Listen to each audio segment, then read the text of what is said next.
Chapter 1. Why visibility is currency.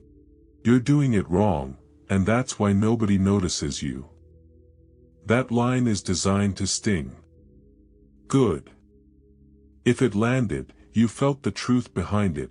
People with influence aren't luckier or louder, they're more visible in the right ways. Visibility isn't vanity. It's currency. It buys you trust, opportunities, attention, advocacy, and sometimes, quiet control.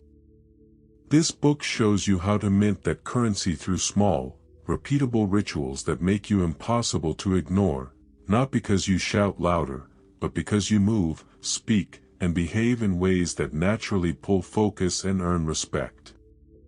This introduction is short and practical. Read it, act on one tiny thing now, and you'll already be miles ahead. What actually works right now? Forget the myths. Loudness is not equal to leadership. People notice calm authority more than volume. Clothes don't make the leader. Brand names and flash can get looks, but not long-term respect. Status is signaled through behavior and consistency. Networking events don't create influence automatically. How you enter, how long you hold gaze, and whether you leave people feeling seen determines whether they remember you. What does work? Clear signals, posture, voice, timing, boundaries, and a few simple rituals that train your body and mind to project status. Combine these with social calibration, the ability to read people and move accordingly, and you stop being background noise. You become the reference point in the room. Why most people get it wrong? Most people try to shortcut visibility with noise, posting messy content, interrupting, or performing when their base signals are weak. Others lean on external props, logos, titles, flashy cars, hoping those will substitute for presence. But props are brittle, trust them, and the first failure, missed delivery, uncomfortable silence, shows the gap. 2 common failure modes. The overcompensator. Loud gestures, fast talking, constant self-promotion. This grabs attention briefly, then repels. People remember the intensity but not the value. The invisible. Skilled, competent, and yet treated like wallpaper because they've never learned to send clear social signals. Composure looks like passivity to observers who don't know the difference. This book fixes both problems by giving you rituals that build authentic presence, consistent changes you can practice so that your presence is felt before you even speak. How to use this book, a quick operating system. This book is a toolkit, not a philosophy lecture. Each chapter contains a compact ritual, the reason it works, practical steps, common mistakes, and a video hook, so you can turn it into short, shareable content if you want. Here's the operating system. Read a chapter fully. Don't skim. These are short manual-sized chapters, not tomes. Do the ritual immediately. Practice once, then again the same day. Muscle memory takes repetition, status is about habit. Record the feedback. A one-line journal entry after each practice. What changed? Who noticed? What felt off? Iterate for 7 days. If a ritual feels awkward, that's evidence you're changing. Keep going. Use the 30-day challenge at the end to lock the habits into your daily life. Each chapter was written to be usable on its own. Perform the ritual, then move on, but the real power comes from stacking rituals. Think of them as mini-modules that stack into an operating system of presence. What you'll get out of this book. Immediate, usable rituals, Small things you can do in minutes that produce measurable shifts in how people respond to you.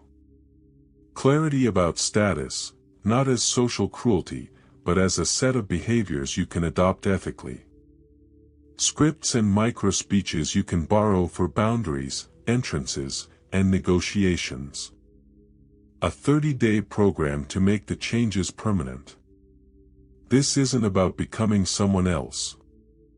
It's about tuning what's already in you, your posture, your voice, your timing, so you present as the person you already are, but amplified.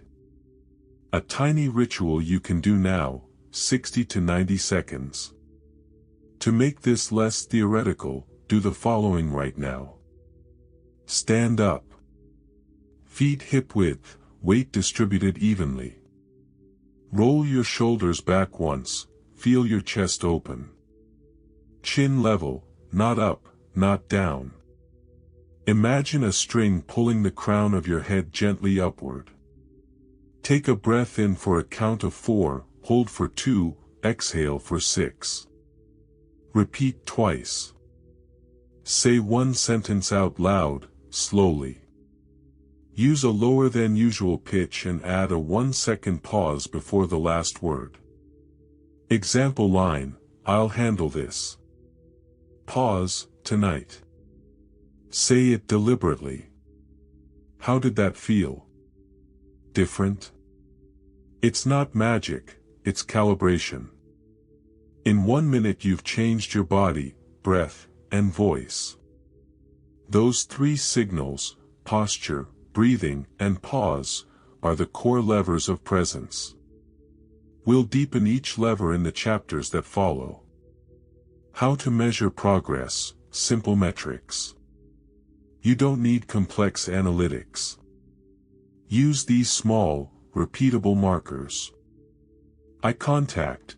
Count how many people hold eye contact with you for 2+ seconds in a conversation, baseline, then after 2 weeks. Response time. How long do people take to respond after you speak? Shorter pauses often mean higher attention. Initiative given. How often do people ask for your input versus ignoring it? Respectful boundaries.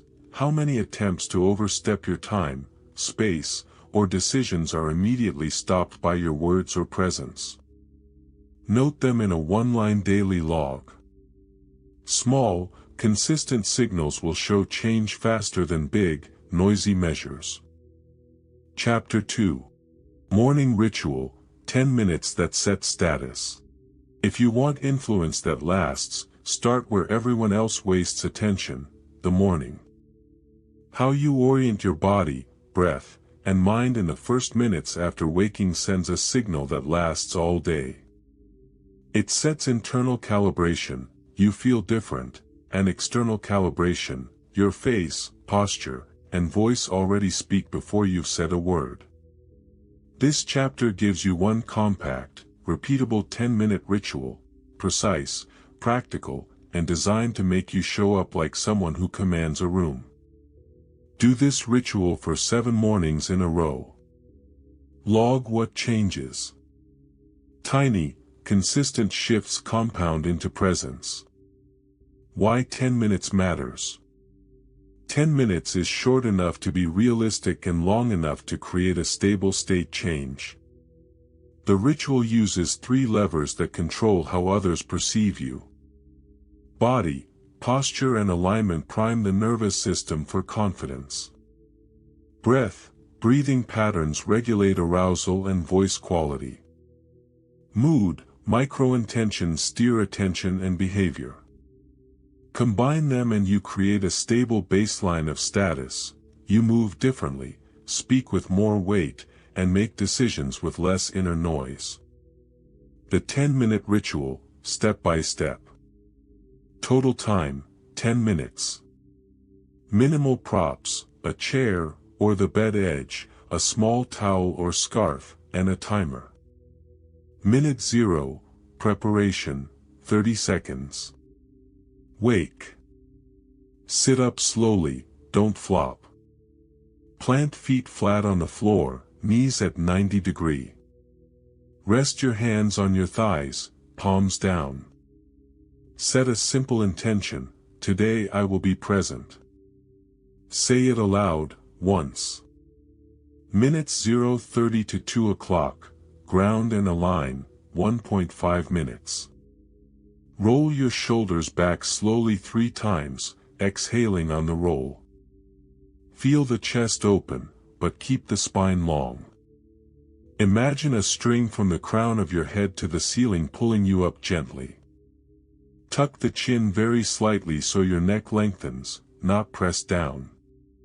Weight, distribute evenly between the ball and heel of each foot. This is subtle but stabilizes your center of gravity and changes micro-movements in gait. Minutes 2 to 4:30, breath for authority, 2.5 minutes. Sit tall. Inhale for 4 counts through the nose, fill belly first, then ribs, then chest. Hold 2 counts. Exhale for 6 counts through the mouth, slightly pursed. Repeat this boxish pattern for 6 cycles. After cycle 6, take a full, deep inhale and exhale slowly while making a low hum, like mmm. Notice the vibration in the chest and throat. That's resonance you'll carry into your voice. Why this works: a slightly longer exhale engages the parasympathetic nervous system and lowers reactivity. Controlled inhalation primes a stable, lower pitch. Minutes 4:30 to 6:30, movement to occupy space, 2 minutes. Stand up. Take 2 slow, deliberate steps forward and 2 steps back. With each step, sense the ground under your feet. Walk in place for 30 seconds with a slightly expanded chest and longer stride than your default, not exaggerated, 10 to 15% longer. Finish by planting your feet hip-width apart, hands loosely at your sides, weight balanced, shoulders relaxed. Why this works: movement integrates posture into your body map. Walking with slightly longer strides adjusts gait tempo and projective energy. Minutes 6:30 to 8:30, vocal calibration, 2 minutes. Stand tall. Say 5 short phrases, each with a clear inhale and a deliberate 1-second pause before the final word. Examples: I'll handle this. Pause, today. We move forward. Pause, now. That's settled. Pause, absolutely. Aim for a slightly lower pitch than your usual speaking voice and add a small pause before the last word. The pause gives weight. Finish this section by reading 1 sentence slowly, out loud, from something meaningful, a mission statement, a line from a book, or a goal. Why this works: voice sets authority. The pause is the psychological punctuation that signals control. Minutes 8:30 to 10 o'clock, micro-intention in quick journal, 1.5 minutes. Return to sitting. Take 1 last breath in for 4, out for 8. Write 1 line in a journal or phone notes: today I will be _____. Make it specific and active, e.g., lead the team meeting with clarity, hold my boundary about time. Finalize with 1 confident posture reset: roll shoulders back, lift chest, chin level. Common mistakes and how to avoid them. Rushing. The ritual fails if you rush it. Treat it like a handshake with your day. Slow is the point. Overperforming.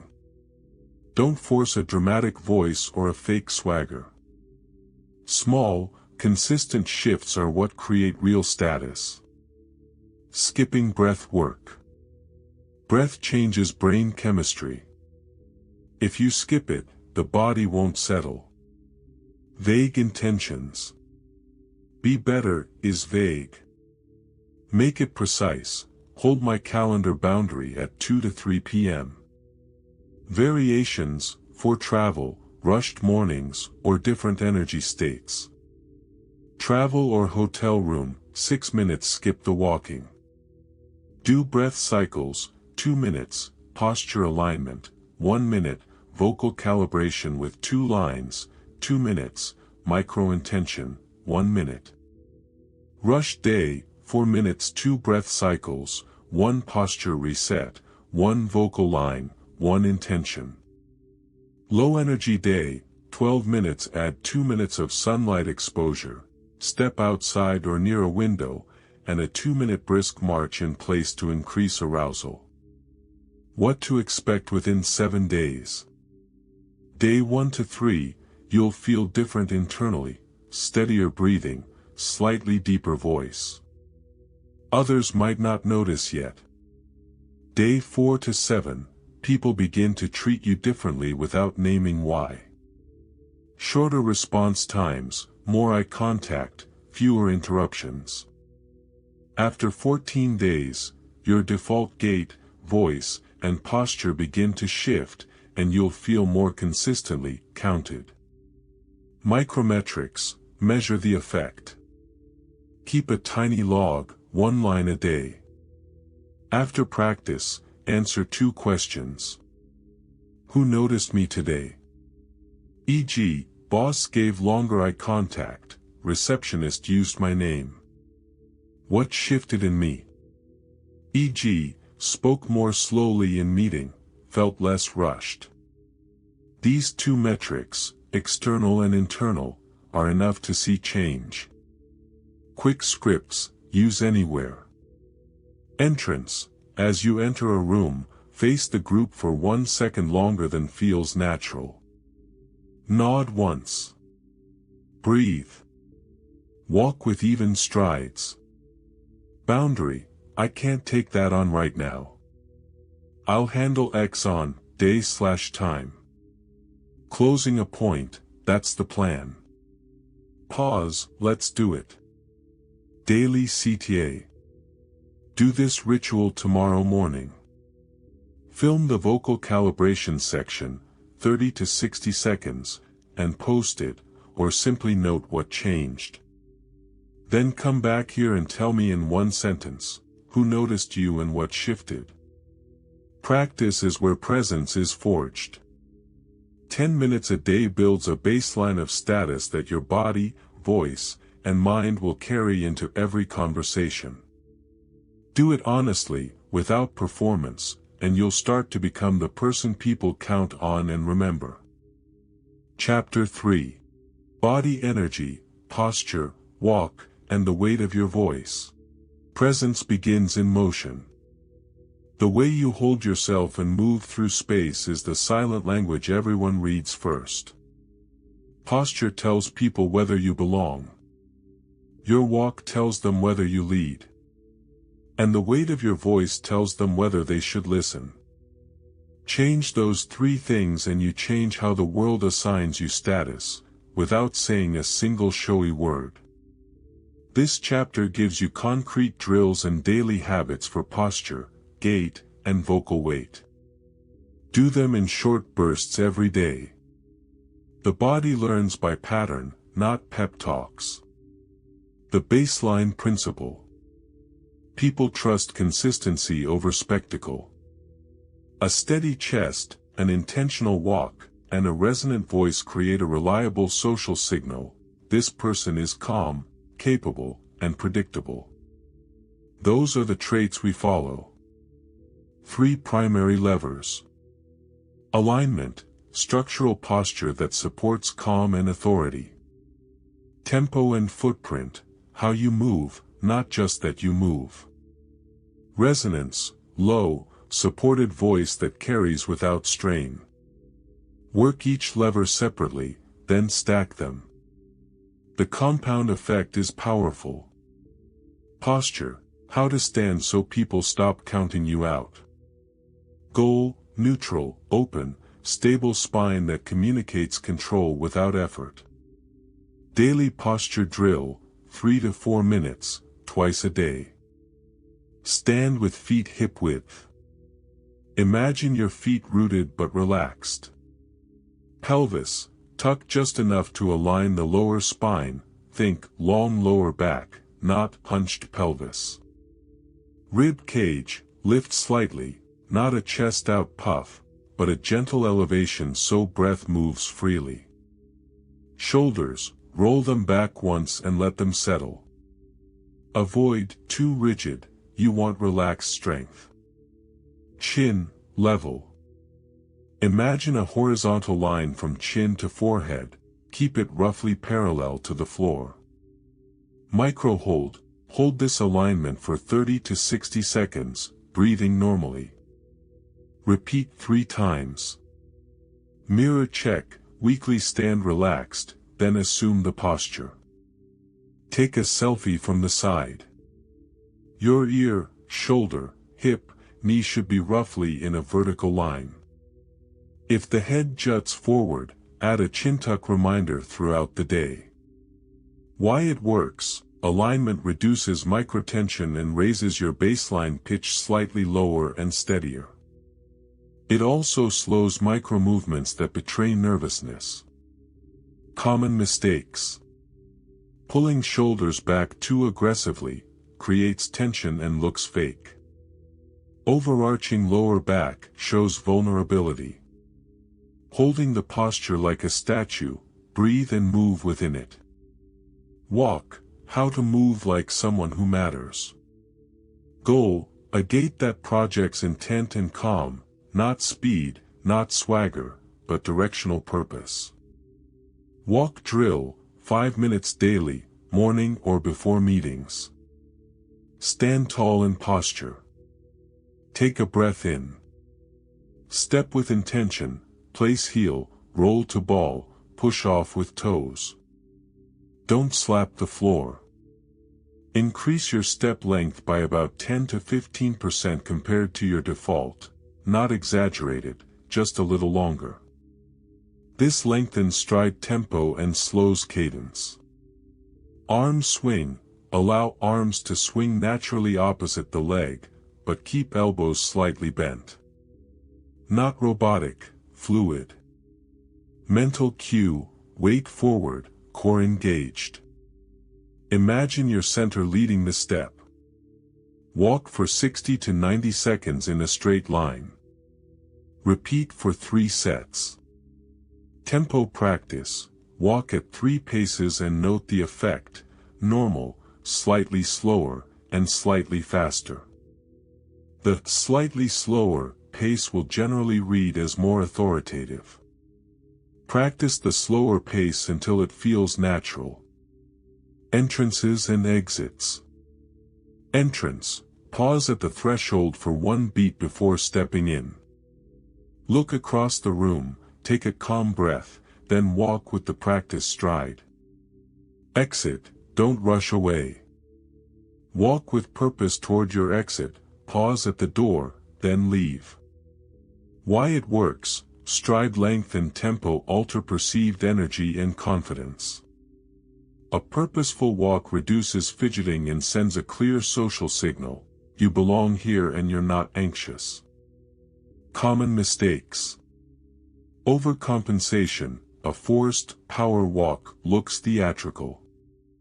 Stiff arms or hushed steps look rehearsed. Keep it natural. Voice weight, speak so people listen without shouting. Goal, a lower, resonant, supported voice that carries calm authority. Vocal warm-up, 5 minutes daily. Humming resonance, hum gently on an MMM for 15 to 20 seconds, feeling vibration in the chest and face. Breathe diaphragmatically, belly expands on inhale. Lip trills or tongue trills for 30 seconds to relax articulators. Pitch drop exercise, say a neutral sentence, e.g., I understand, at your usual pitch, then repeat it slightly lower, maintaining clarity.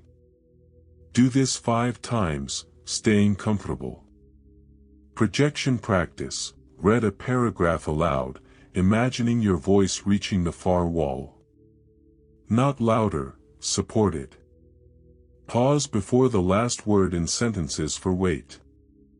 Microdrill for authority phrases. Pick 4 short lines you use often. Let's begin. I'll take care of that. That's the plan. Thank you. Practice them each with a lower pitch and a 0.5 to 1 second pause before the final word. Say each 3 to 5 times. Why it works. Resonance and breath support lower habitual pitch and add perceived credibility. Pauses act as punctuation. People believe the person who controls silence. Avoid artificially lowering your voice until it creaks. Comfort matters. Speaking from the throat, aim for chest-supported tone. Recording feedback. Use your phone to record 1 minute of speaking once a week. Listen for breath support, pitch, and whether your voice sounds forced. Adjust. Stacking the levers, an integrated 3-minute routine. Before a meeting or call, do this. 30s posture reset, stand tall. 60s purposeful walk in place or around the room. 60s vocal warm-up with 2 authority phrases. Finish with a slow inhale and the sentence you'll begin the meeting with, delivered in your practiced voice. This small stack primes body, motion, and voice together, the trifecta of presence. Measuring improvement, simple metrics. Track these over 2 weeks.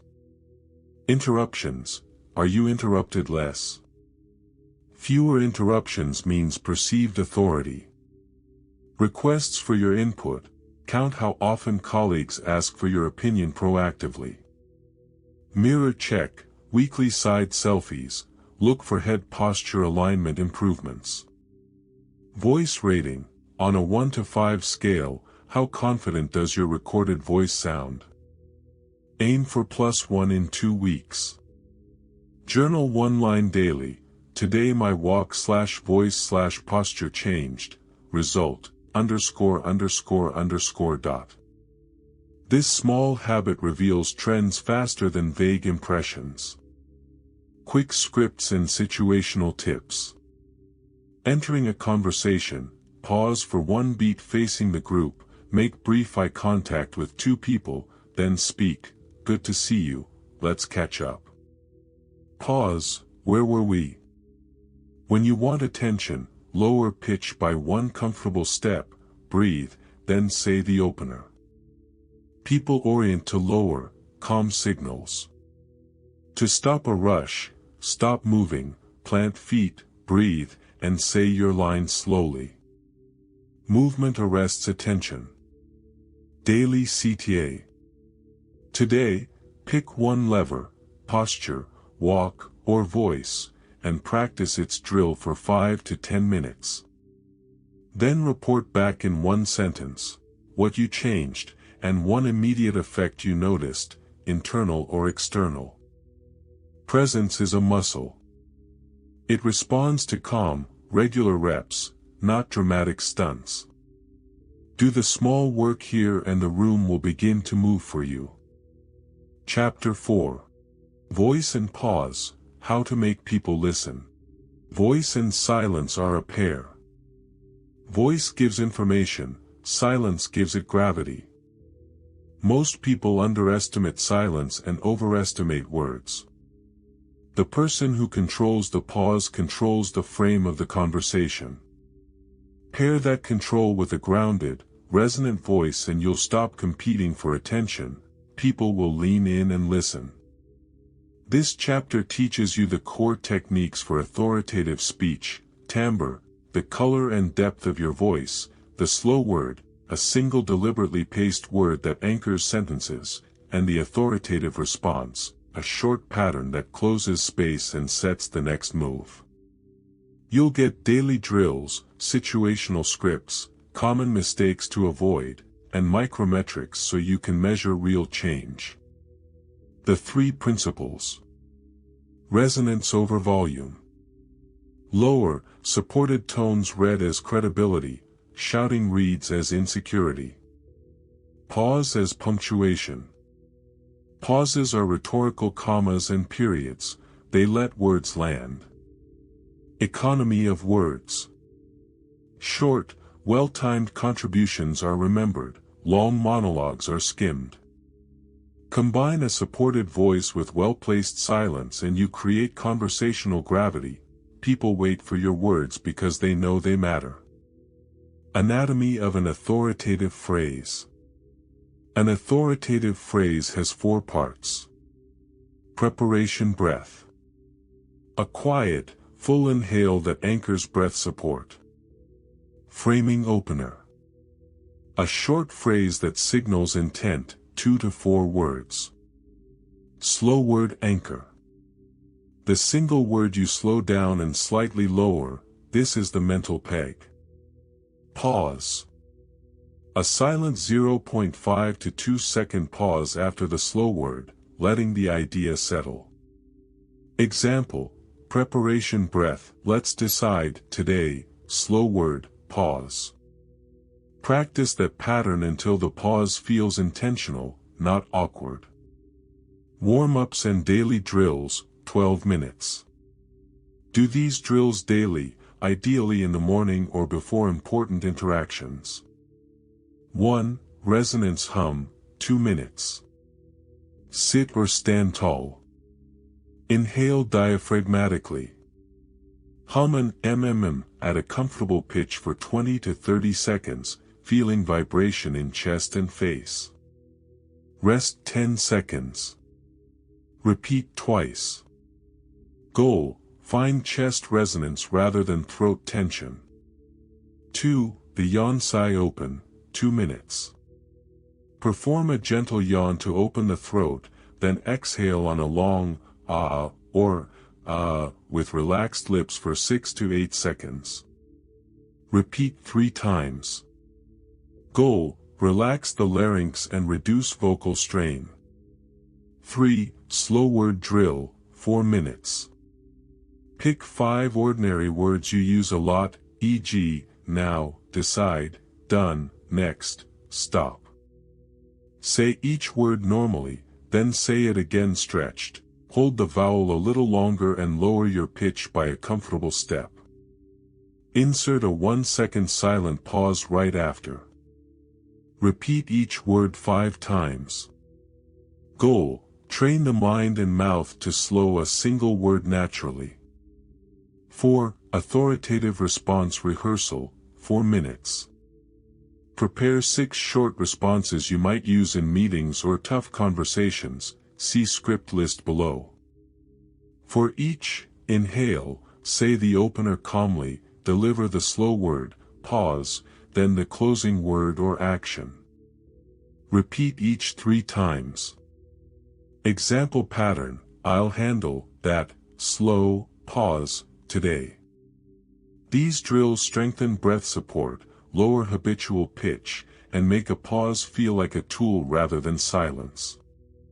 The slow word, how and when to use it. The slow word is a deliberate single-word elongation placed at the emotional or decision point of a sentence. It does 2 things, anchors attention, and signals closure. When to use it. At the end of a proposal, we launch, today. When closing a negotiation point, we agree on price, now. To stop an interruption, hold on, listen. To hand off responsibility, I'll take it, tonight. How to shape it. Lower your pitch slightly, not dramatically. Extend the vowel just enough to be felt, 0.5 to 1 second in ordinary speech, up to 1.5 to 2.0 seconds in very high-stakes moments. Follow with a pause. The pause is essential. The slow word without a pause becomes a weird drag. Practice slowly and with honesty. The slow word must feel natural, not theatrical. The authoritative response, template. Use this compact pattern when you need to close a topic, set a boundary, or move decisions forward. Anchor line, 2 to 4 words. Example, here's the plan. Slow word, one word. Example, now. Pause, 0.8, 1.5s. Action line, 2 to 5 words, or microscript. Example, I'll send the brief. Full example, here's the plan, now. Pause, I'll send the brief. This sequence cuts the airtime for debate and redirects toward the next step. Scripts for common situations. Interruptions, 1 moment, please. Pause, I'm not finished. Meeting opener, preparation breath, today's goal, clarity. Pause, we'll finish by 10:30. Boundary, I can't do that, tonight. Pause, I'll handle it tomorrow morning. Negotiation close, those terms are acceptable, if. Pause, you add X, we sign. Praise that set standard, nice work, impressive. Pause, let's make this the minimum. Practice these until they feel like your natural speech patterns. Common mistakes and how to correct them. Overused pause. Pausing every few words ruins rhythm and sounds theatrical. Use pauses with purpose, at sentence ends, after slow words, or before important statements. Vocal fry and strain. Dropping pitch by tightening throat creates raspiness and fatigue. Use breath support and chest resonance instead. Monotone slow. Slowing down without pitch variation makes you dull. Keep natural melodic movement, only slightly lower pitch for gravity. Pause as hesitation. A pause that follows a shaky delivery reads as uncertainty. Make the pause follow a clear, steady voice and an intentional slow word. Fixes, record yourself, look for patterns of doubt, and rehearse the authoritative response slowly until confidence appears in sound. Measuring impact, micrometrics. Track these metrics over 2 weeks. Record one-line notes after key interactions. Interruptions per conversation. Count how often people interrupt you in meetings. Goal, fewer interruptions. Response latency. Note if people pause longer before replying to you. A short silence after you speak indicates they're considering your words. Decision velocity. How often does a conversation end with a clear next action or decision after you speak? Increase this number. Subjective authority score. After each meeting, rate 1 to 5 how in charge you felt. Aim for +1 in 2 weeks. Use a simple log, date, situation, metric values, one-line note. Quick integration, 30 to 60 seconds before you speak. Take a slow breath. Place your intention in one sentence. Identify the slow word. Speak the framing opener, deliver the slow word, pause, then give your close. This short prep makes your speech look intentional and your silence strategic. Daily CTA. Today, pick one short interaction, a meeting check-in, a quick call, or a chat, and use the authoritative response pattern once. Afterward, write one sentence, what slow word you used and one thing that changed, people's silence, their answer, a pause, a quick agreement. Report back here. Mastering voice and pause is not performance.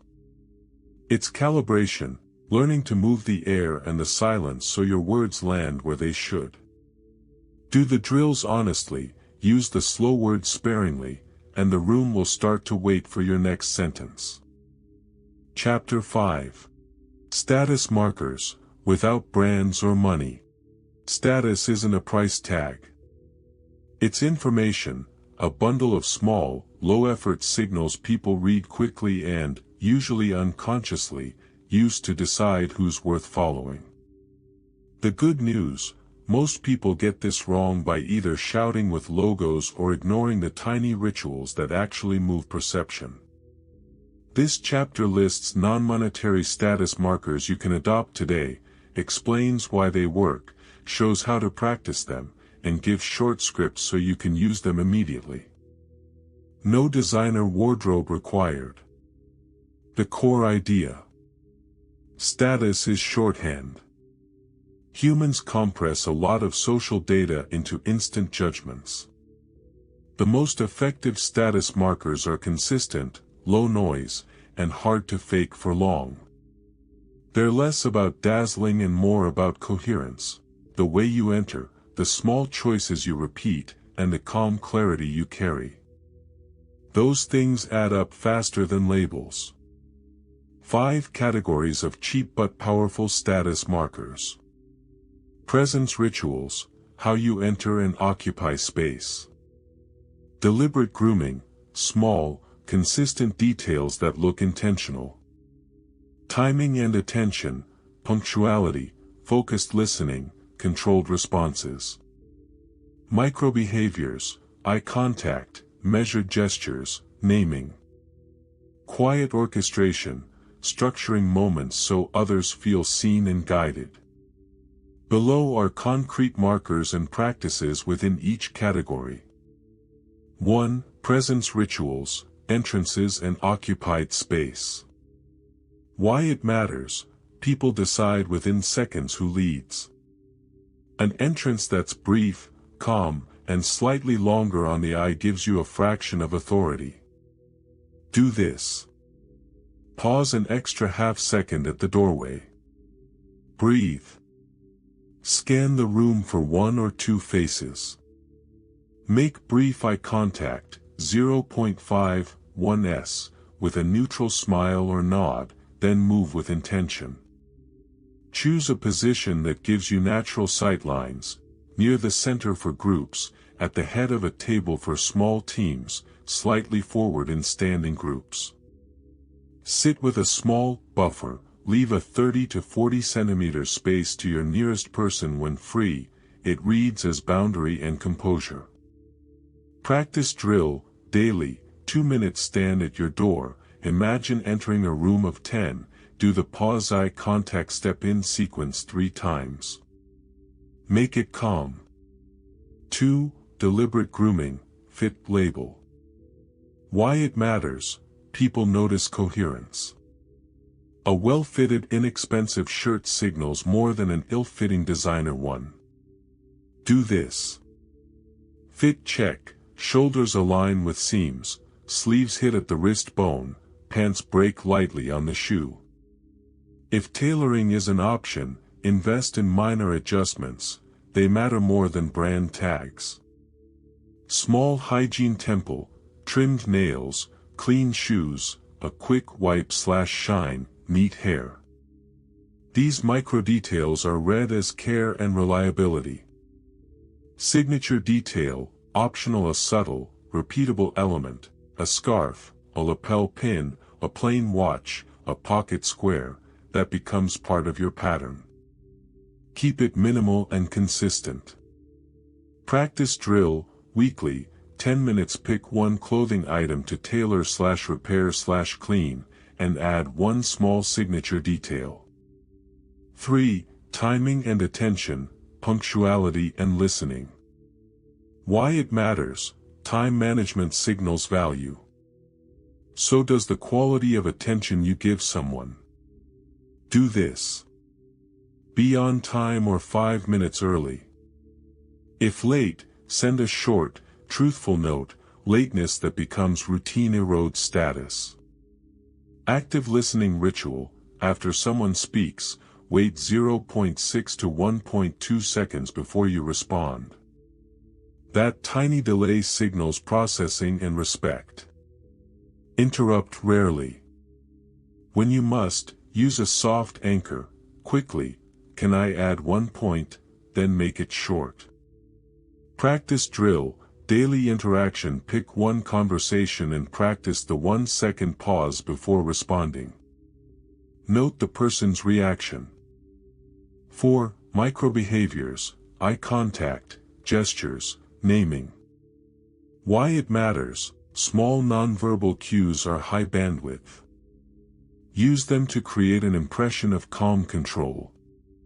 Do this. Eye contact pattern. Make eye contact with a person for 2 to 3 seconds when they talk, then slightly shorter when you speak. Don't stare, allow natural shifts. Measured gestures. Use open palms, briefly, to signal honesty. Keep hands visible and move with intention, no fidgeting. Name drop with purpose. Use a person's name once early in a conversation. Thanks, Anna. Names are an attention magnet. Practice drill. 5 minutes role-play a short greeting and use the name plus 2, 3s eye contact pattern. Repeat 5 times. 5. Quiet orchestration. Designing outcomes without fuss. Why it matters. Leaders don't have to announce the plan, they make it easy to follow. People respect those who reduce friction. Do this. Always end a conversation with a next step in time. I'll handle X by Thursday. Pause. Will that work? Offer limited options rather than open questions. Do you want A or B, rather than, what should we do? Limited choice directs action. Leave a small residue, a concise follow-up email or voice note after meetings that summarizes decisions. This anchors your role as the reliable organizer. Practice drill. After next meeting, send a 2 to 3 line follow-up with decisions and deadlines within 24 hours. Scripts you can use right away. Entrance, pause, good to see you, name. 0.5, 1s, let's pick this up. Quick direction, 2 options, A or B. Which do you prefer? Pause. Boundary, I can't take that on today. Pause, I'll handle X on Friday. Micro-acknowledgement, that's useful, thanks, name. Pause and a nod. Common mistakes and how to avoid them. Loud signals, thin substance. Flashy gestures without follow-through make you feel brittle. Fix, always pair a status move with a tiny, measurable action, a follow-up email, a promise kept. Inconsistency. The brain rewards patterns. Don't be brilliant once and invisible the next day. Fix, pick 2 to 3 markers and make them daily. Over-signaling. Constant name-dropping, forced gestures, or fake humility come off as trying too hard. Fix, tone down intensity by 30%, subtlety scales better. Neglecting context. Some markers work in business and not in casual settings. Learn to dial intensity up or down. Micrometrics, how to measure progress. You don't need long reports. These quick metrics reveal change fast. Deference rate, count how often someone defers to you in a meeting, gives you the floor or asks your view. Track each session. Follow-ups completed, how often people complete tasks you delegated or agreed upon.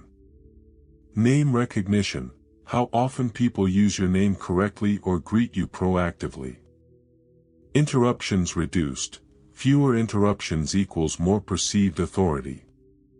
Log 1 line after 3 interactions, metric, reaction, note. Example, meeting, deference from 2 colleagues, I paused before speaking. 7-day starter checklist, do this daily. 2x presence ritual, door pause plus eye contact. 1 small grooming action, shoe wipe, nails, fit check. Be 5 minutes early to one commitment. Use one microbehavior, name +2's eye contact, in a conversation. Send one 2-line follow-up or offer a limited choice decision. Do this for 7 days and note the 3 smallest external changes you observe. Final CTA. Today, pick any 3 markers from the starter checklist and use them in one real interaction, meeting, coffee, call. Afterward, write one sentence here, which 3 you used and what one small external change happened. Someone used your name, you were asked to lead a task, fewer interruptions, etc. Status is built from repeated tiny choices, not from big one-time purchases. Do the small things with consistency, and people will start to treat you like someone worth counting on. Chapter 6. Place in the room, how to manage attention. Where you stand or sit changes how people think and behave. Before you say a word, your position in the physical field tells others whether you lead, belong, or follow. This chapter teaches you how to choose positions, move through groups, and use small spatial rituals that redirect attention without shouting. Think of space as a silent conductor's baton, waved subtly, it shapes the orchestra. Read this chapter, practice the short drills, then use the scripts. These are low-drama ways to command the room. The map, 3 zones and your objective. Rooms and groups usually break down into 3 informal zones. The anchor, high visibility zone. Near the center line of the group or at the head of a table, it's where people look first. The perimeter, influence zone. Around the edges, close enough to be heard and seen, good for guiding without competing for spotlight. The background, low visibility zone. Corners, back of the room, good for observation, poor for influence. Objective, occupy the anchor when you need to lead or decide, use the perimeter to influence or calibrate, avoid the background unless you're gathering information. The 3 simple rules of spatial authority. Be visible, not dominant. Visibility invites attention, dominance triggers pushback. Find positions that make you easy to engage without boxing others out. Control sight lines. People look where others are looking, so orient yourself to the group center, and use eye contact to steer attention. Move with intention. Every step should have purpose, entering, pausing, scanning, and then occupying. Entrances and the choreography of attention. How you enter is the first microdecision people read. Threshold pause, 0.5, 1s stop for a heartbeat just inside the room. Breathe. Look across the group. This pause lets people register you. Scan and anchor, 1, 2s quickly make eye contact with 2 or 3 people, 0.5, 1s each. That tiny social handshake broadcasts, I see you, you matter. Set position, move to the anchor or perimeter, depending on your objective. Plant feet, open posture, and breathe before speaking. Entrance script, casual meeting pause, good morning. 0.5s, thanks for being here. Move to the anchor and, after a breath, start. Why it works: the pause gives brains a moment to reorient, the eye contact distributes salience, the chosen position creates an implicit frame for your role. Seating and furniture, claim without claiming. Sitting is political. Where you sit signals intent and status. Head of the table, classic anchor, used for formal leadership or decision points. Center side, sit on the middle of a side, you're on the field but collaborative. Corner seat, good for observation and calibration, use when you want to influence quietly. Seating rituals. When the meeting begins, scan, then choose purposefully. If the head of table is free and you should lead, take it without fanfare. If not, sit slightly forward in your chair and maintain open chest posture. This creates a micro-anchor even from a side seat. Use the chair as a prop, lean forward, engagement, to invite input, sit back, closure, to signal you're listening or assessing. Small tactical tip: place your notebook, device, or cup between you and the center slightly forward. It visually creates a zone of control without aggression. Sightlines, pivoting, and the 1-degree rule. People follow faces and motion. 2 physical skills matter. Pivoting. When addressing multiple people, pivot your torso and gaze toward a cluster for 1 to 2 seconds, then pivot to the next. It distributes attention and prevents someone from feeling ignored. The 1-degree rule. Small reorientations, 1 step, a 10 to 15 degrees pivot, are more effective than dramatic moves. They subtly shift focus without breaking flow. Practice pivoting. In a group of 4, speak 1 sentence while pivoting to each person for 1.2 seconds. The group will feel included and more likely to follow your rhythm. Circulation, moving through groups like a conductor. Want to change the mood or focus? Move. Approach with purpose, walk calmly, make a brief eye contact nod, deliver a short line or question, then move on. Your mobility signals energy and access. Beat method. Adopt 3 to 4 short stops when walking around. Stop, make the point, pause, then continue. This pattern gives people moments to process. Anchor and return. If you leave the anchor for a few moments, always return. People expect leaders to come back. It reinforces your role. Use circulation to test dynamics. Step closer to a hesitant participant, ask a direct but gentle question, then return to your spot. Movement reduces defensive posture and can coax out contributions. Handling clusters and small groups. Clusters, pairs or trios, are the social cells of any room. Use them to build alliances. Approach pattern. When approaching a pair, make eye contact with both, acknowledge one by name, then the other. This equalizes attention. Break in line. Use a short, neutral line to join a cluster, quick thought on X, pause, then deliver one concise point. Avoid interrupting longer than 6 to 8 seconds. Closing a cluster, offer a next step or invite sharing to the wider group. Great, we'll fold that into the plan. Practice joining clusters in low-stakes settings, coffee line, event. Your goal is to be included without commandeering. Light, sound, and props, small environmental levers. You can use non-body elements to guide attention. Light, if possible, stand where light hits you slightly from the front. It keeps faces visible and people naturally attend to illuminated faces. Sound, speak at a consistent volume and pace.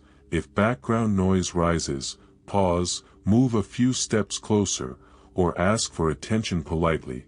Quick silence for 1 minute. Props, a pen, a pad, or a remote used sparingly signals you're directing. Hold a pen while pointing to a visual, it anchors focus. Don't overuse props, they're anchors, not crutches. Soft methods to reclaim attention. When the room drifts, reclaim gently. The reset breath, pause, take 1 measured breath loudly enough to be heard, and say the reset line, below. The pivot question, ask a direct, short question to a specific person. Anna, what's the status? This pulls focus back without shaming. The condense close, summarize the last 2 minutes in one sentence and state the next step. Reset lines. Let's refocus on the outcome. Quick recap, here's where we are. Before we continue, I need 2 more minutes of your attention. These signal control calmly and redirect the group. Common mistakes and how to avoid them. Camping at the back. Hiding in the background makes you invisible. Fix, move to perimeter or anchor for parts of the conversation. Hovering over people. Invading personal space causes discomfort. Keep a respectful distance, about an arm's length in casual settings. Over-rotating attention. Shifting too quickly makes tone appear frantic. Apply pivoting with calm. Monopolizing the anchor. Being in the anchor 100% of the time can look domineering. Share it, step back to invite others and return when you need to close. Measuring your room control, micrometrics. Track these simple metrics over 2 weeks. Attention span, average length of uninterrupted eye contact or listening time you command, aim to increase. Turn distribution, number of people who speak after your prompts, more voices equals better orchestration. Decision pace, how quickly the group reaches a next step after you position or summarize. Refocus count, how many times you had to reset attention per meeting, aim to decrease. Record 1 line after meetings, spot, action, effect.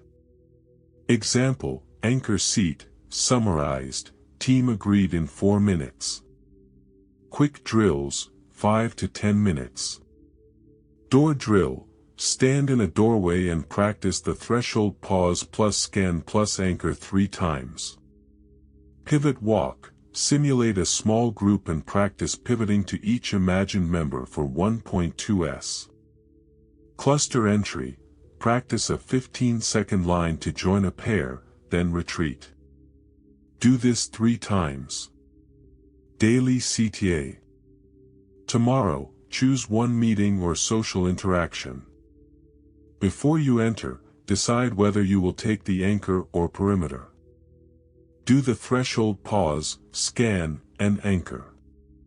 Afterward, write 1 sentence, which position you chose and 1 direct change you observed, who spoke, who faced you, how quickly a decision was made. Space speaks. Use it patiently and precisely, and the room will begin to move along the trajectory you set, not because you dominate, but because you guide.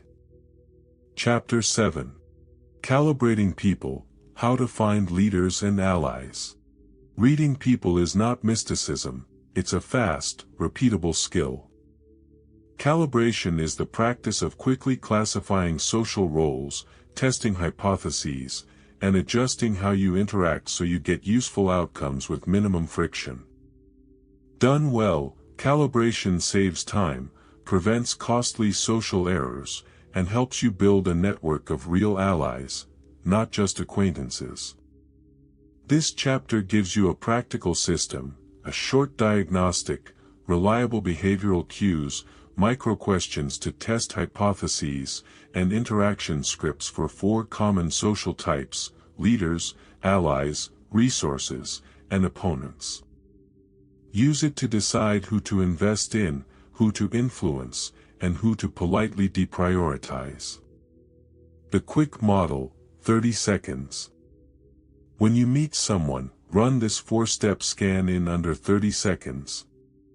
Observe, tense posture, eye contact, pacing, and who they scan in the room. Listen, tens do they talk in predictions, we will, processes, we do X by, or stories, when we did Y. Probe, 5, 10s ask a short, targeted question and watch the reaction. Classify, instant leader / ally / resource / opponent, then choose the calibration strategy. Classification is provisional. People switch roles depending on context. Your job is to be right enough, fast enough. The 4 types and their cues. 1. Leader, decides, delegates. Cues: calm presence, short declarative language, fewer questions, positional signals, sits at head or anchors group, others seek their eye. Behavioral sign, offers decisions or frames outcomes quickly. How to probe: what would you choose here? Watch if they name a clear option. Calibration strategy, defer briefly, then add value. Ask permission to add, quick thought, may I? If accepted, give one concise suggestion that advances the leader's frame. 2. Ally, supports, connects. Cues: responsive body language, name remembering, asks about you, mirrors posture, fast to offer help. Behavioral sign, they introduce others, follow up after meetings, smile in genuine ways. How to probe: what's one thing you'd want from a partner? They'll outline expectations. Calibration strategy, reciprocate quickly. Offer a small, visible favor and request a low-cost return. Keep the exchange clear and concrete. 3. Resource, knowledge, skills. Cues: precise language, specific examples, references to tools/processes, slower to commit but quick to teach.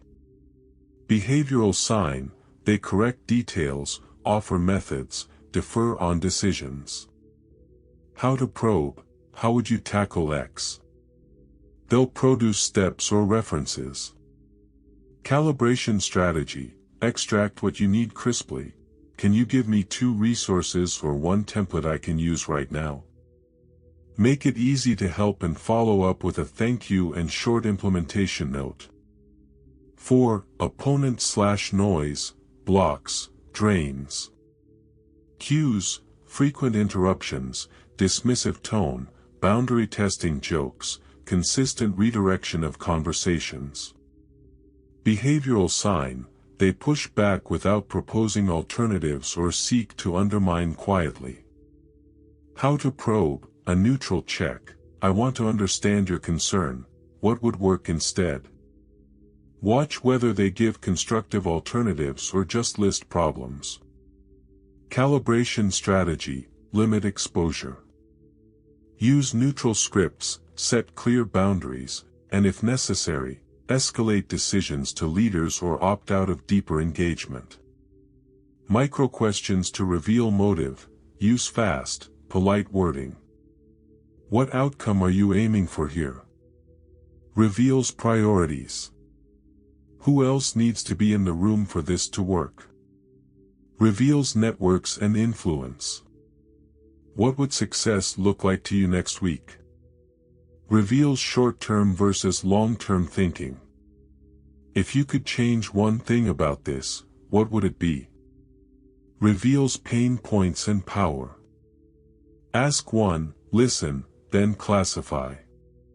Scripts for each type, short, practical. Leader, activation script. Quick idea that supports your timeline, 1-line suggestion. If you like it, I can draft the bullet points before Friday. This shows alignment with their decision-making and reduces friction. Ally, reciprocity script. I can help with X this week. What's one small thing I can do that would make your next step easier? Creates a mutual support dynamic. Resource, extraction script. 2 quick asks, 1 key resource and 1 step I should avoid. Can you give those? Keeps it efficient and respectful. Opponent, boundary script. I hear your concern. For alignment, we'll move with what's decided and revisit results in 2 weeks. If you have an alternative, share it in writing by Thursday. Neutral, procedural, cuts off derailment. Rapid calibration drills, daily practice, 10 to 15 minutes. Observation sprint, 5 minutes at a meeting or public event, silently classify the first 6 people you notice. Note cues that led to classification. 1 question probe, 5 minutes pick one person you classified as ally or resource. Ask one micro-question from the list and note the response. Script rehearsal, 5 minutes out loud, practice the 4 scripts until they feel natural. These drills train your pattern recognition and make your responses reflexive rather than rehearsed. Ethics and safety, calibration without manipulation. Calibration should increase mutual value, not exploit weakness. 2 guardrails. Transparency, calibrate to influence outcomes openly. If you're steering someone, make your intent honest. I'd like us to reach X because. Respect autonomy, do not coerce or use private information to corner someone. If a person asks you to keep something sensitive private, honor it. Calibration is a skill for better coordination, not for manipulation. Measuring your calibration, micrometrics. Use these simple measures over 2 weeks. Correct classification rate, after follow-up contact, how often was your initial classification useful? Keep a 10-entry log and mark yes/no.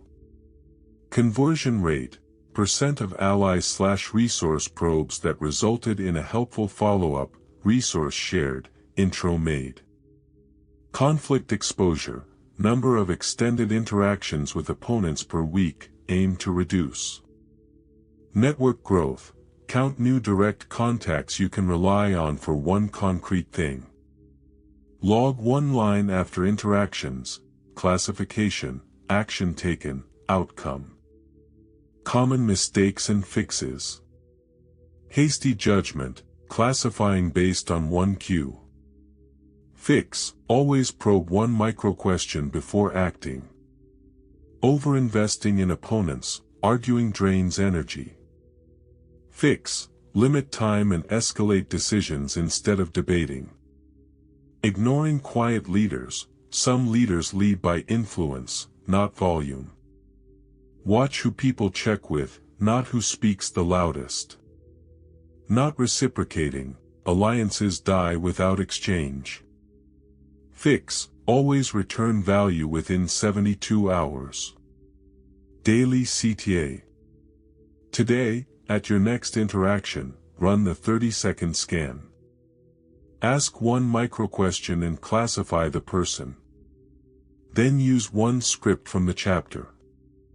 Report back in one sentence, who you classified them as and what happened, intro, helpful resource, boundary set, etc. Calibration turns social guesswork into a repeatable system. Practice it until spotting the signal becomes automatic, and then you'll spend more time building real influence and less time guessing why people behave the way they do. Chapter 8. Boundaries no one violates. Boundaries are the invisible lines that define who you are and how people can treat you. They're not about shutting people out, they're about making interactions predictable, respectful, and efficient. The problem most people face isn't setting a boundary once, it's enforcing it consistently without drama. This chapter gives compact, repeatable scripts, short rituals, and behavioral habits so your boundaries are clear, believable, and rarely crossed. Read this chapter, practice the scripts aloud, and use the drills until your response patterns feel automatic. Boundaries that feel natural to you are the ones others respect.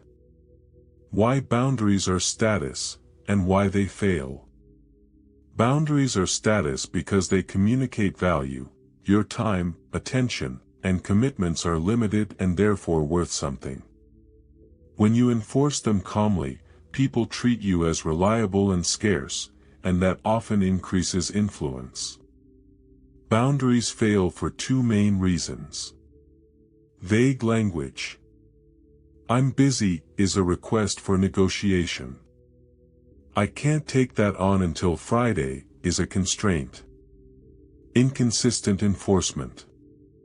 If you set a rule and then make exceptions without pattern, people test you until you fall back.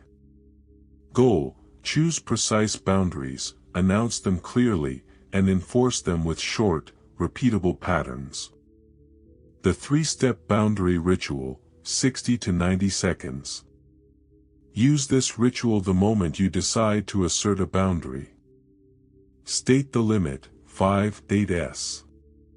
Use a clear, present tense sentence.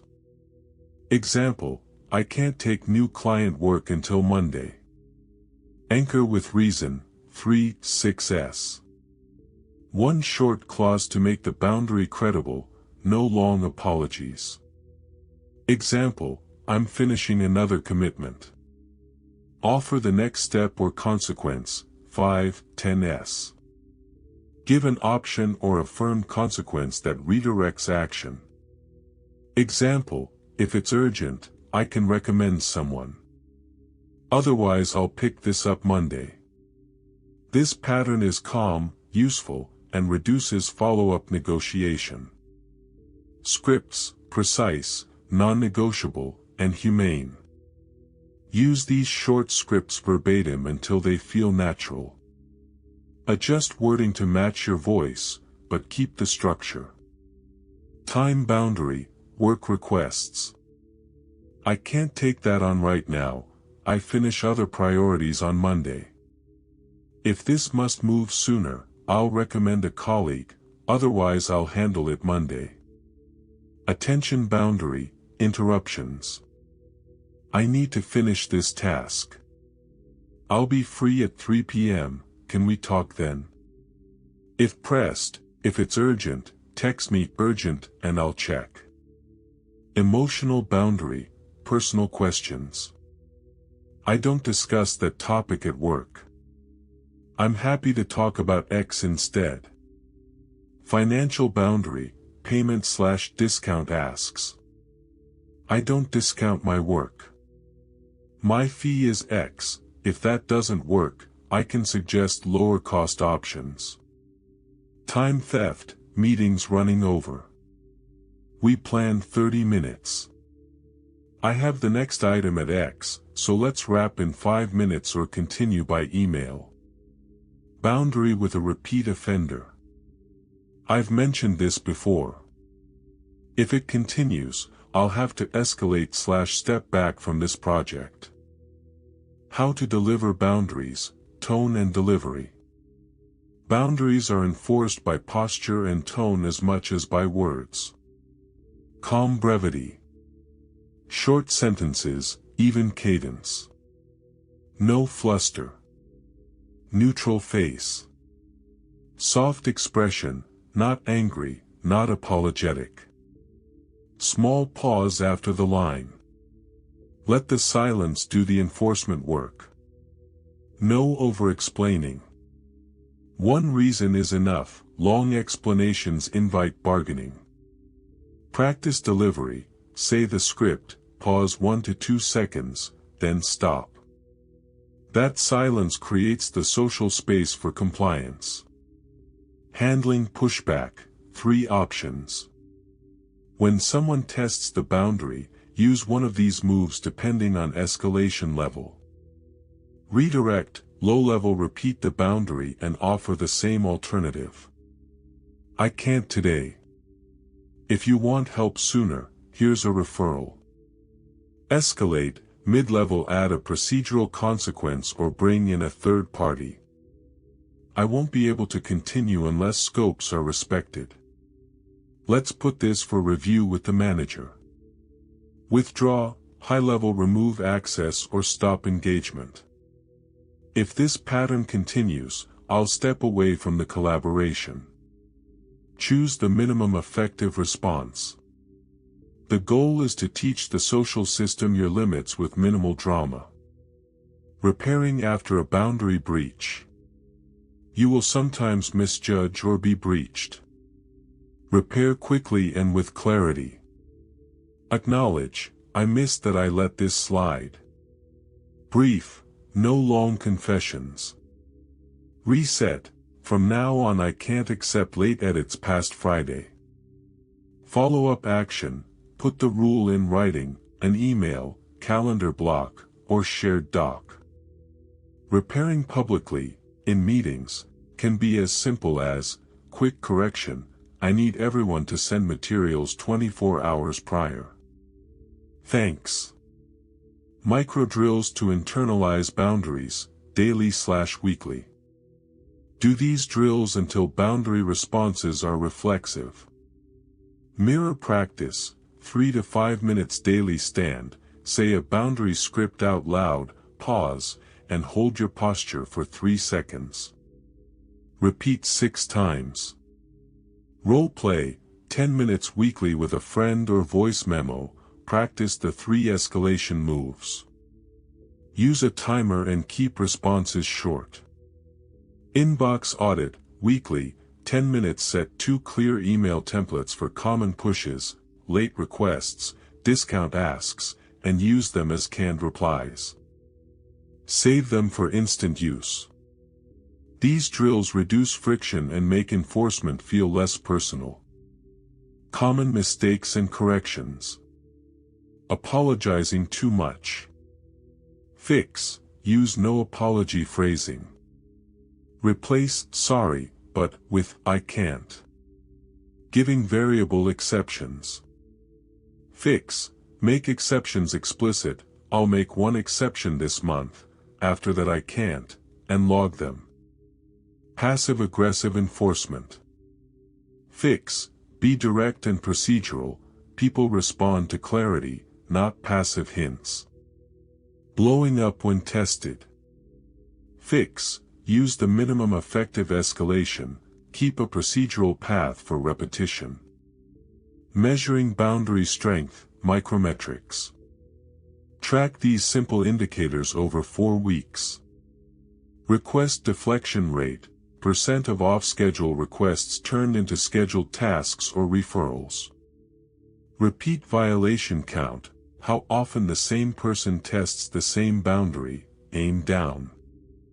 Emotional cost, a daily 1 to 5 score of how drained you felt after boundary interactions, aim down. Response latency, average time people take to honor your boundary, e.g., confirming a scheduled time, shorter is better. Log 1 line daily, boundary, response, outcome. Example, meeting end time, wrapped on time, client thanked. Scripts for documenting boundaries, emails/messages. Short email template for repeated breaches. Hi, name. I want to realign expectations. Requests after X time will be scheduled for the following week. If this timeline doesn't work, please let me know and we'll discuss alternatives. Thanks, you. Canned message for urgent versus non-urgent. If it's urgent, write urgent in the subject and I'll prioritize. Otherwise I'll return to you on day/time. Having these ready saves energy and enforces consistency. Daily CTA. Pick one boundary that you struggle to enforce, time, attention, money, or emotional. Use the 3-step ritual the next time it's tested. Afterward, write one sentence here, the boundary you set and the outcome, compliance, negotiation, escalation. Boundaries aren't walls, they're the road markings that let people travel with clarity. Set them precisely, enforce them calmly, and you'll find your life has more usable space and your presence is taken more seriously. Chapter 9. Negotiations without shouting, how to win softly. Negotiation isn't a wrestling match, it's a choreography of attention, options, and timing. People who win softly don't shout or coerce, they design conversations so the other side chooses the outcome that benefits them. That happens by controlling frames, managing cadence, making compact offers, and using a few quiet levers that make agreement the easiest path. This chapter gives you practical tactics, scripts, drills, and measurements so you can negotiate confidently without escalating volume, anger, or drama. The core idea: influence through structure, not force. Winning softly means you create conditions where the other party believes the decision was theirs. You do this by framing the problem so the options narrow toward your preferred outcome, controlling tempo and silence to let offers land, using calibrated concessions to buy what you actually want, anchoring with confidence then guiding to pragmatic choices. These are not tricks, they're methods to reduce friction and create durable agreements. The 5 soft levers you must master. Anchor deliberately. Your initial reference point matters. Start slightly ambitious but credible. Ask calibrated questions. Open-ended, problem-focused questions steer thinking without insulting intelligence. Use the pause and slow word. Let silence magnify offers and concessions. Trade small for big. Give low-cost concessions that buy high-value returns. Define next steps. Every negotiation should end with a simple, time-bound action. Work these in sequence and the negotiation becomes a guided flow rather than a tug-of-war. Practical sequence: a soft winning agenda. Preparation: before you speak. Know your minimum acceptable outcome, BATNA in simple terms, your fallback. Choose your opening anchor, ambitious but defensible. Identify 2 to 3 low-cost concessions you can trade. Opening frame, first 60 to 90 seconds. Start with a short, clear framing line: our goal is to finish this with clarity by Friday. State your anchor: based on our work, the scope I propose is X. Pause. Let it sit. Probe with calibrated questions. What outcome would make this worth your time? Which part of X concerns you most? These questions reveal priorities and surface constraints. Offer and trade. Make a compact offer that bundles deliverables and timing. If they resist, give a low-cost concession tied to a high-value ask: I can prioritize the extra report, if we agree on payment terms Y. Pause after the ask. Silence invites response. Close and commit. Summarize the agreed points in 1 sentence. Define the next step: who does what by when. Send a short confirmation message immediately after. This structure keeps the negotiation short, respectful, and oriented to decisions. Scripts that win softly, use them verbatim until they're yours. Opening anchor. I've reviewed the scope. My proposal is X, it covers A, B, and C, and delivers by date. Calibrated probe. That's our proposal. What would make this workable for you right now? Low-cost concession trade. I can add low-cost item if we confirm Y by Wednesday. Handling hard pushback. I understand your concern. If we can adjust X to address that, will you be comfortable proceeding? Pause. When you need to walk away. I value this work, but I can't accept terms that undermine delivery. If we can't align, I'll need to prioritize other commitments. Paper close. Great, to confirm, we agree on A, you'll send the signed scope by Friday, and I'll start on Monday. I'll send the summary now. Micro drills, daily/weekly practice. Do these drills to build the soft winning reflex. 1. The 10-minute offer rehearsal, daily. Pick a realistic scenario, raise, client fee, project timeline. Write an anchor sentence and a concession you're willing to trade. Say the opening, then the concession, and pause for 10 to 15 seconds. Record and listen. 2. Calibrated question sprint, 5 to 10 minutes. Write 5 calibrated questions for a typical negotiation you face. Practice asking them out loud, with a calm, curious tone. Pause for answers. 3. Concession mapping, weekly, 15 minutes. List 3 concessions you can give that cost little but feel valuable to others: time, a minor deliverable, a payment schedule tweak. Pair each concession with the specific ask you'll require in return.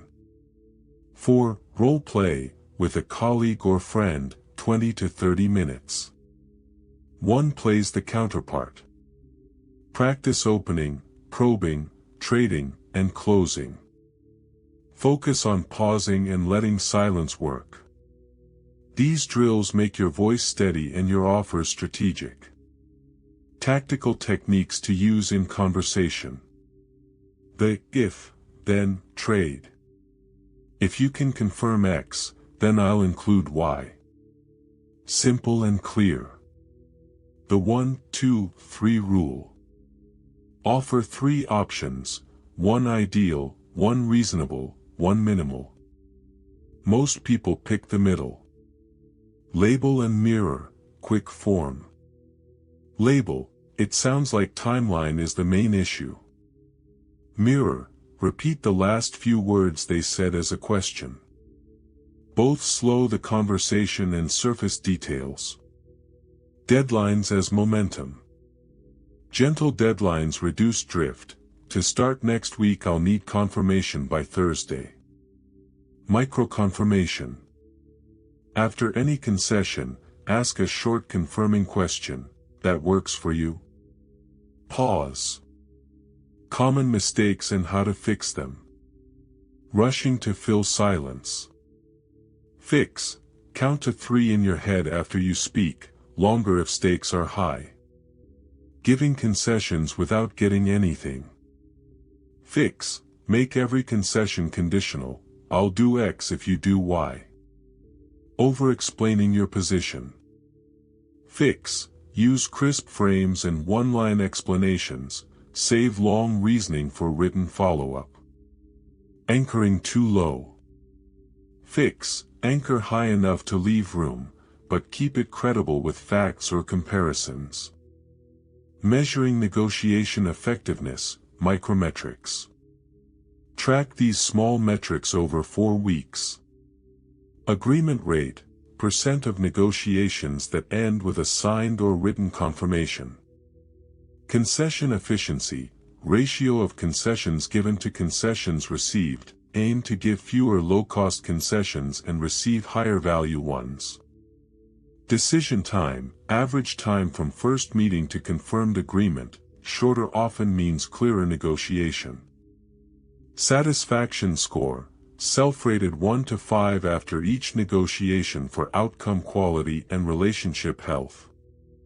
Log 1 line per negotiation, counterpart, outcome, 1 metric. Example, Client A, agreed, concession, added report for earlier payment, decision in 3 days, satisfaction 4. The ethics of soft winning. Winning softly must be used responsibly. It's about clarity, reciprocity, and preserving relationships. Don't use these tools to deceive, hide costs, or predatory pressure others. Aim for outcomes that are durable and fair. That's how influence compounds. Quick checklist before any negotiation. My minimum acceptable outcome, ____. My anchor, 1 sentence _____.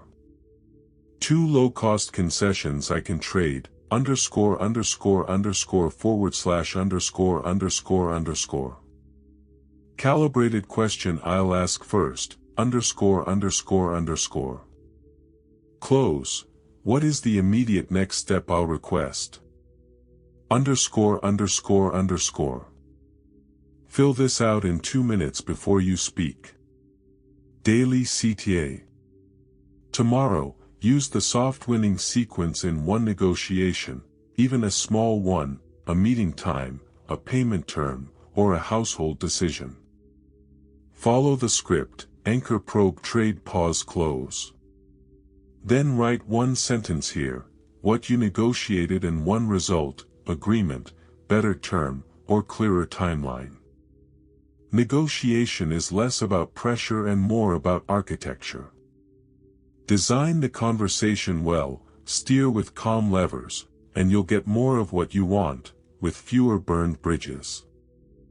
Chapter 10. The Magic of the Unspoken, Reading Intentions. People reveal their goals long before they say them out loud. The trick is not to pretend you can read minds, it's to notice the tiny, repeatable signals that reliably narrow possibilities. When you can sense intent early, you steer conversations, avoid missteps, and invite cooperation without force. This chapter teaches a practical, ethical system for reading microsignals, testing hypotheses, and using that information to guide outcomes. Think of it as forensic listening, fast, humble, and always provisional. The mindset, probability, not prophecy. Important from the start, these techniques are about raising the probability of understanding, not about certainty. Microsignals, posture shifts, gaze patterns, vocal microchanges, are cues, data points. The best practitioners treat those data points like hypotheses to be tested, not facts to act on blindly.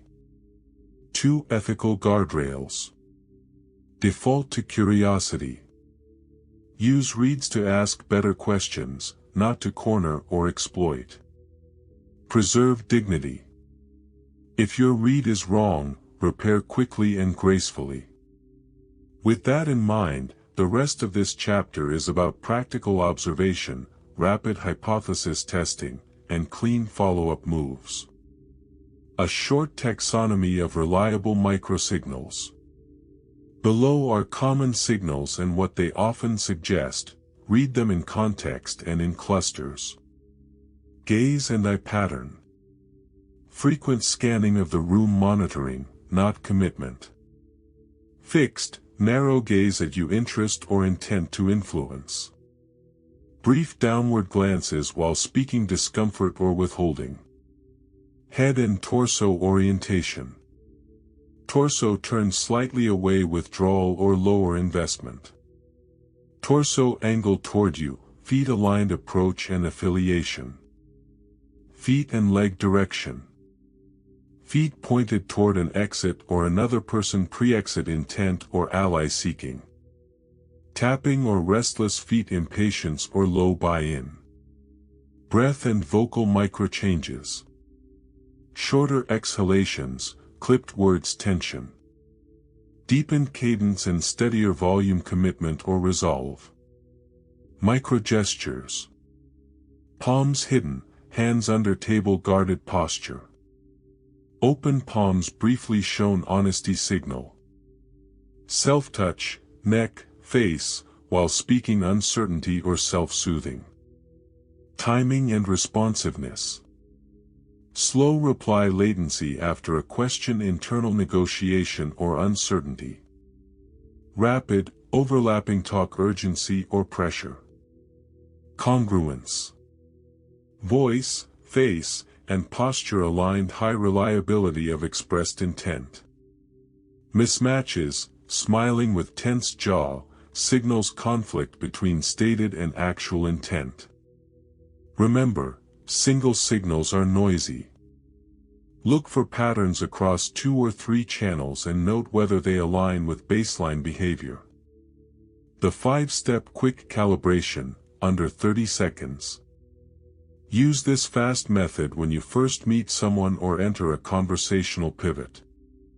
Baseline scan, 8, 10s note posture, eye pattern, pace of speech. Congruence check, 5s do their words match their tone and posture. Footprint check, 5s glance at feet/leg orientation, where are they oriented? Latency note, 5s observe their reply time to a simple question.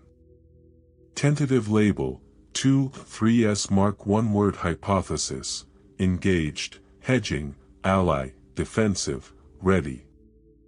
That short calibration is your working map. Use it to choose your next probe. Rapid probes, test your hypothesis with 2 questions.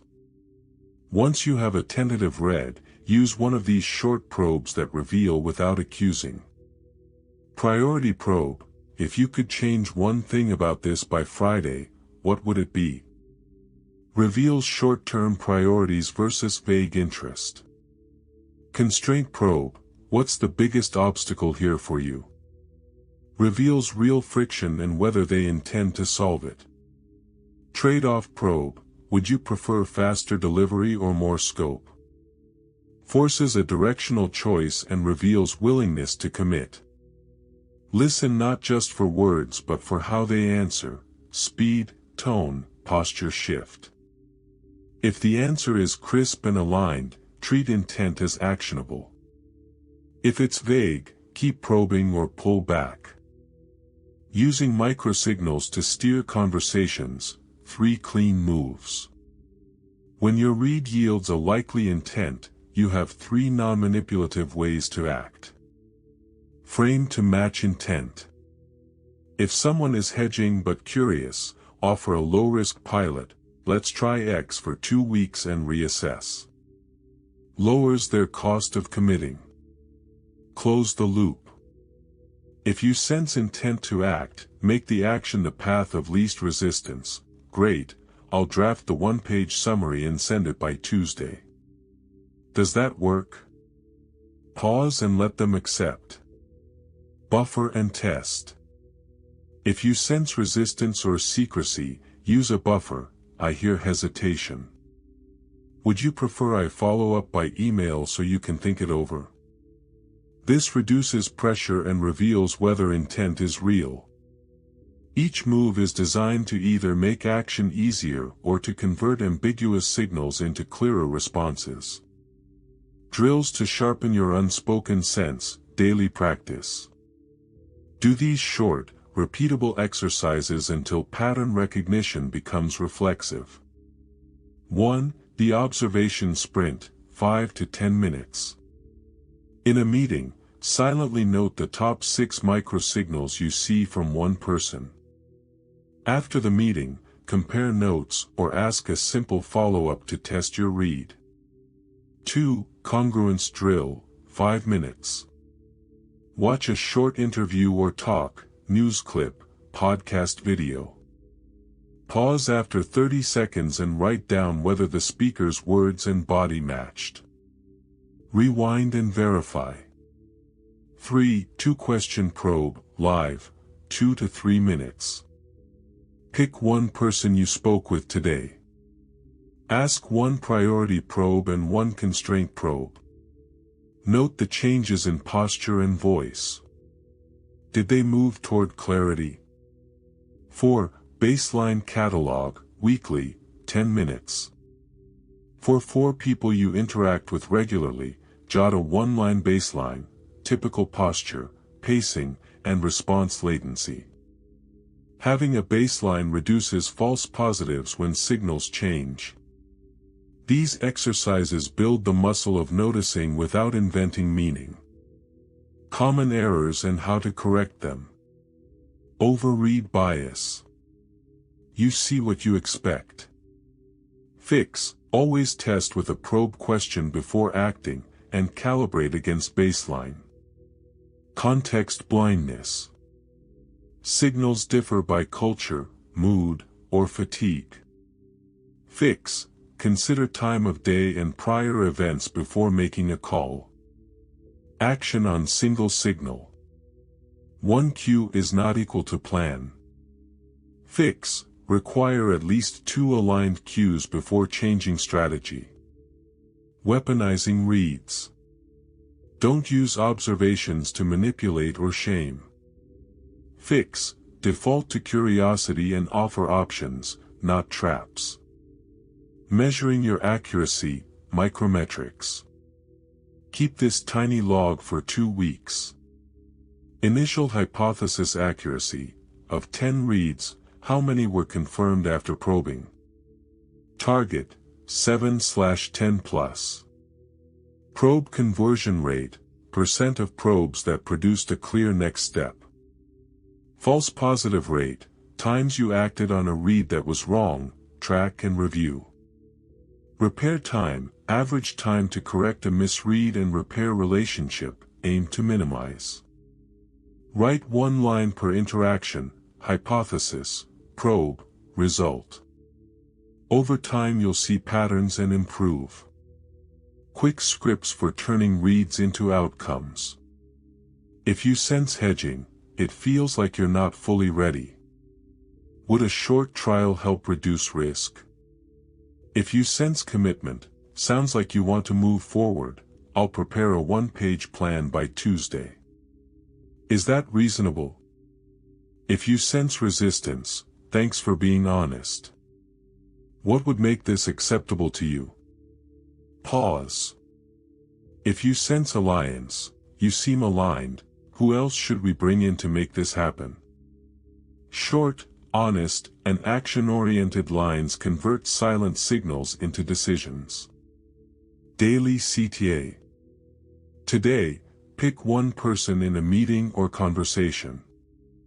Run the 30-second calibration, ask one rapid probe, priority or constraint, and then take one action, frame, close, or buffer.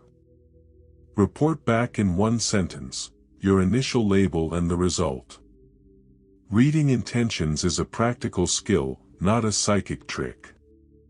Notice patterns, test quietly, and use what you learn to make it easier for people to act. When they hand you the initiative, and don't even notice, you've turned observation into leverage that's quiet, swift, and, most importantly, humane. Conclusion: becoming the reference point. When you began this book, something inside you probably asked, am I really going to change how people see me, silently and consistently? You might have felt skepticism, or even imposter lurking in the wings. That's normal. Influence, in its deepest form, doesn't arrive through spectacle, it emerges when your presence becomes the background condition others expect and depend on. Over these chapters you've built a morning ritual that roots you in status from the first breath. A posture, gait, and voice practice that shift your default physical narrative. A pause and voice system that makes your words land. Status markers that don't rely on brand or budget. Spatial mastery of how you enter and own a room. The skill to read people fast and calibrate your moves accordingly. Clear, enforceable boundaries, and soft negotiation techniques that close deals without noise. The ability to sense intentions before they're spoken. Those are not mere tactics, they are your invisible architecture. Each ritual is a beam, each boundary a wall, each signal reading a wire, now built into your character's infrastructure. Over time, these become second nature. You cease performing status and embody it. The journey ahead. Even after the 30-day challenge, this work doesn't end, it deepens. Presence has layers. As you live your rituals, you'll notice new microsignals you hadn't seen before. You'll begin to lead in environments you previously read as not yours. You'll experience pushback, when status disrupts others' expectations, and your steady response will become reputation. You'll see relationships shift, people who once ignored you will defer, and those who challenged you will test less. Growth is not linear, and neither is visibility. There will be regressions.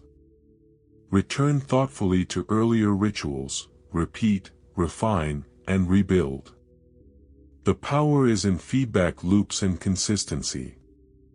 The invisible commander identity.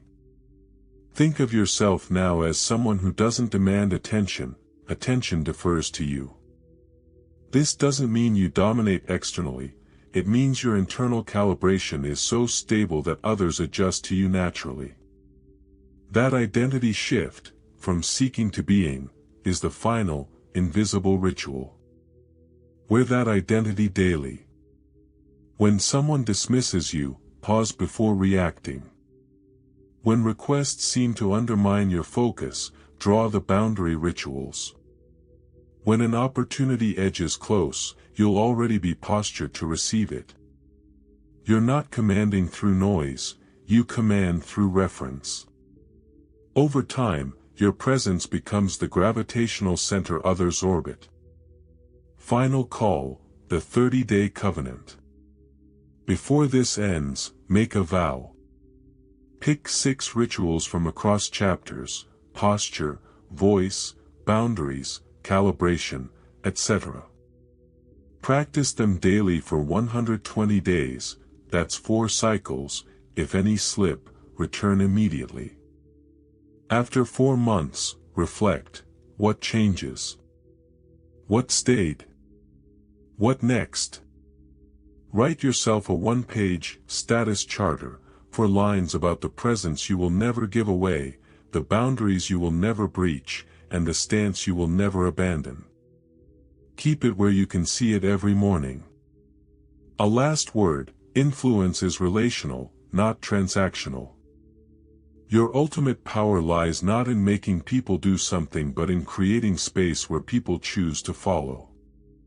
Influence that lasts is built on dignity, consistency, and respect, not coercion or noise. That's the kind of presence that outlives trends, fads, and attention cycles. Go out into your world. Test your presence gently. Learn the cracks. Repair fast. Command quietly. Become the person everyone counts on, not because they're forced to, but because they naturally do. When you're ready, I can help you refine this conclusion, add transition paragraphs or a closing anecdote, or even craft a powerful last page you can publish as a standalone. Would you like me to polish it further or produce a slightly shorter, closing hook?